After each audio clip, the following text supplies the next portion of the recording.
Good morning. Today I'm going to show you the various ways of planting and growing herbs within the garden to add to your borders. The first way is sowing the seeds of herbs. I filled the trays with a pea-free compost. Remember taking it below the edge of the tray so you don't overwater it, and then compressing it with my homemade presser board made out of a bit of ply and a doorknob. Just gently press that down so it's an even surface. I'm going to be sowing some coriander. Now these seeds can be sown directly into the ground, but I choose to sow them in trays first because I have a lot of animal damage in my garden, so I'd rather they be a little bit more established than seedlings.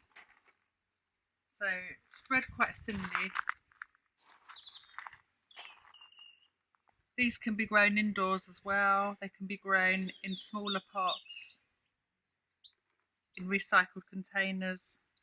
They may need thinning out, but you can prick them out and transfer them to a bigger pot when they get too big. So we want to put a light covering of soil on top of that, and you just want a light dusting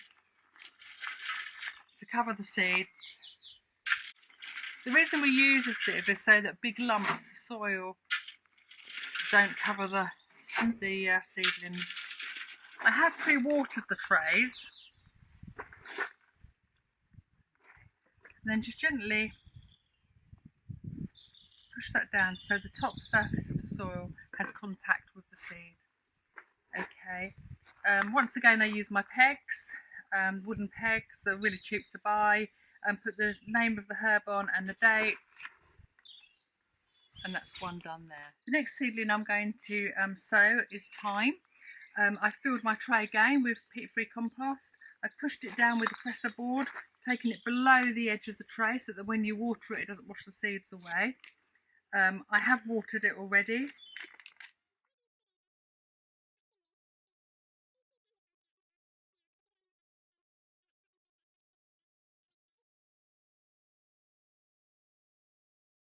Again, a sign with time on it and the date that I sowed the seeds. Just give it a little compress down, and there you go. That's already